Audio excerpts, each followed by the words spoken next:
Hello guys, hope you're doing good. Welcome to the top 10 worst movies of 2022.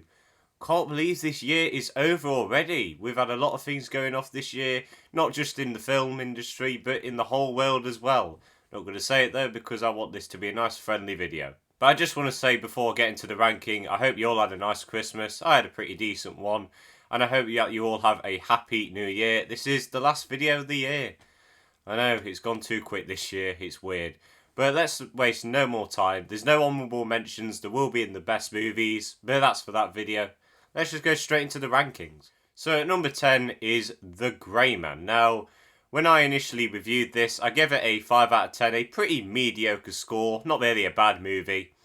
But after watching it again for this video, I just found it incredibly forgettable, incredibly generic. And it's shocking because this comes from the directors of Avengers Endgame. It stars Ryan Gosling, Chris Evans, Ana de Armas, three fantastic actors. And it had a budget of $200 million. And you come up with this. The action is what keeps you fixed to the screen. Whenever the action's on, this movie is actually pretty entertaining. But in between that, the plot sucks. It's the most generic spy thriller plot you've ever seen. There's some government secrets or whatever that's been stolen. Then one spy's on the run and then, they send an assassin and there's a child involved. You've seen it millions of times before in these sort of movies. And they do it in the most basic way possible. There could be some really good, interesting ideas here. This is actually based on a book series, a pretty popular one actually. And they don't do anything interesting with it, and that is why this has kicked off my top 10 worst movies of the year. Coming in at number 9 is actually a movie that has no real reason of existing now. It's Black Adam. Now, this movie was marketed as reigniting the DCEU and bringing in Dwayne Johnson as Black Adam to make it interesting again. And what we got was another generic early 2000s type superhero movie. Again, it's fairly entertaining when the action's going off. But that's it. Again, just like The Grey Man, the plot is boring. It's basic. Black Adam is not the best character ever. I do think Dwayne Johnson, with his corny acting, it fits this role. I am a big fan of Dwayne Johnson. I know it's a hot take, but I like him as an actor, and I think he's actually alright in this. The villain is one of the worst villains I've ever seen in a comic book movie, by far. I completely forgot what his motivation is. The only thing I know about him is that he turns into a horned devil. That's the only thing I know about him. He's so boring and generic. And the worst part is, because of what's happening with Henry Cavill and DC, this movie has no real reason to be watched now, because it's kind of useless. So, Black Adam, number 9. Boring, generic, and kind of useless now. And number 8 is the most disappointing movie of the year for me.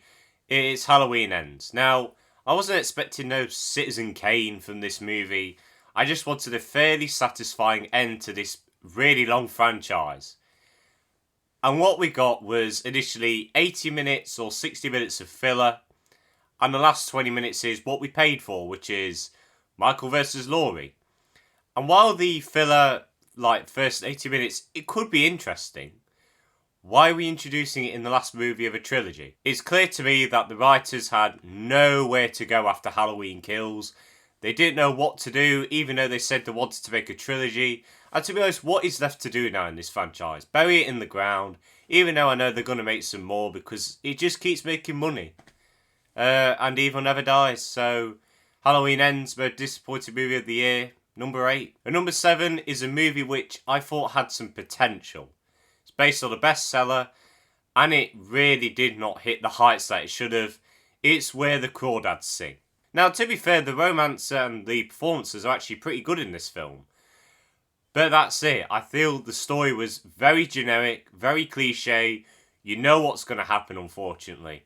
And I feel like this movie had some interesting ideas, but they don't develop on them well. The movie is pretty much really boring. For the most part, there's an overuse of CGI as well, and I don't know why, because there's not really that need for it.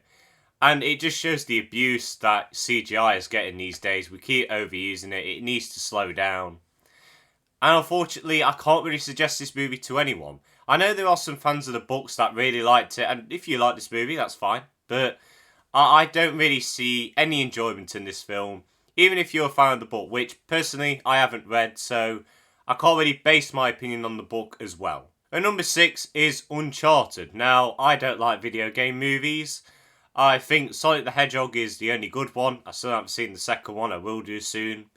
And I wasn't expecting much from Uncharted. I've never played the games. And this movie was pretty boring. The action was acceptable. It was fine. An overuse of CGI again. Tom Holland and Mark Wahlberg have some pretty good chemistry, but they don't fit the roles, unfortunately. And as such, we just get another generic adventure movie with Tom Holland and Marky Wahlberg just going through the motions, trying to bounce off each other well, but they don't really get their characters that much, unfortunately. This movie also has a lot of plot conveniences, forced in product placement, and some really dumb moments which just ruin the tone, even though this movie is not taking itself too seriously. But I just found this movie pretty boring, some serviceable action, but overall just not much substance there to keep me grasped onto the screen. Number 5 is a movie which I have no idea why people enjoyed, Orphan First Kill. Why do people like this movie? I don't know. The actress playing Esther still does a pretty good job, but she looks so weird. She looks nothing like a 10-year-old in this movie. And this is a prequel, so why is she looking older? It's so weird. The plot has no tension because you know what's eventually going to happen, so you don't feel anything, especially for the new characters, because they're really unlikable apart from one. So why am I feeling any tension? The scares are non-existent, even though this movie is taking itself not too seriously. There's one good directed scene, but that's it really. So Orphan First Kill just has some really weird moments. Tensionless, not scary at all, flat direction apart from one scene. Again, not much I can recommend, even if you're a fan of the first Orphan film. And number 4 is the cinematic nyquil of 2022, as I like to call it. Jurassic World Dominion. I have disliked this movie more and more and more. And I can confirm that after watching it the other day for this video, it's the last time I'm watching it. I absolutely hated this movie. This is the only time where I've actually nearly fell asleep in the theatre. And actually one of the times where I actually nearly walked out because it was that boring and just so dumb. Locusts. Why are we adding in a plot about locusts in a film about dinosaurs? You introduce this idea of dinosaurs roaming the earth and humans trying to live with them. And you don't do that, so why was it introduced? Jurassic World Dominion also has some very forced nostalgia, and it's just scummy. It's scummy. The studio did this, and it's clear to me they had no idea what to do with this franchise. The dinosaur fights are just CGI mashing together. It just looks so dumb. There's no tension. There's no enjoyment. Jurassic World Dominion, stay away from it. If you're a fan of this franchise, do not watch it. In fact, don't watch the Jurassic World films as a whole. And number 3 is the movie of all time. It's the highest grossing movie ever. It's Morbius. When Jared Leto's Morbius says it's Morbin time, chills. Hairs on the back of my neck, stood up like that. Yeah, of course I'm kidding. Yeah, Morbius is trash. Just like Black Adam, Morbius has the most generic plotline in a superhero movie. But at least Black Adam had some fun action. But in this you can't even see the action, so there's no enjoyment. The only enjoyable scene was Matt Smith dancing shirtless in the mirror to a song that sounds like it's saying, "Have sex, I poop my pants." Great lyrics there. You can't see the action, there's a forced romance. The post-credit scenes are some of the worst post-credit scenes I've ever seen in a movie, period. Just don't watch Morbius. It's trash. I got it as a prank present for someone at Christmas. And I just can't suggest this movie to anyone, even if you're a big fan of this character. Just don't see Morbius. And number 2 is a movie which I know a lot of people didn't watch, but I just really hated this and I had to make a video on it.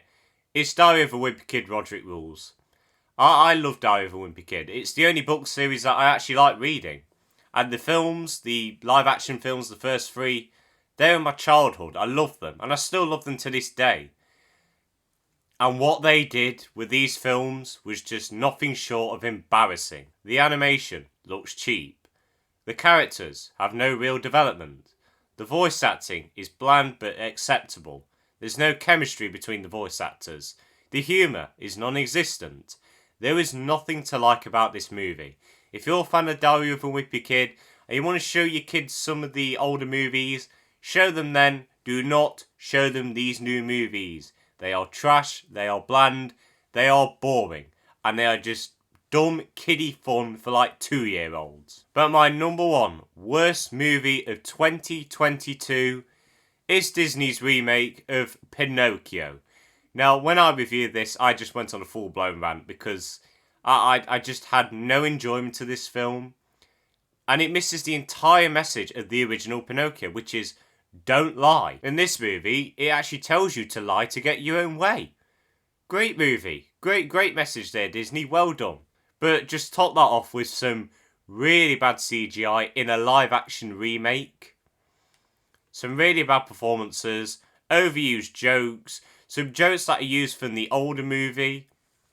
That it just reuses a lot from the old movie and just worsens it. That's all this movie is meant here for. I'm sick and tired of Disney making these live-action remakes. Because one, they're not live-action really, it's all CGI. And two, they just make the original product worse. And I just completely forget about them. People watch these movies once for nostalgia. And then they never watch them again. Scum. Little scum. But guys, that is it for the end of this video. I hope you all enjoyed. Next time, it is the top 10 best movies of the year. And make sure to leave your thoughts on the worst movies of the year in the comments. I'd love to hear your opinions. But I hope you all enjoyed this video. Hope you all have a happy new year and a happy New Year's Day. Have a good day. And see you later.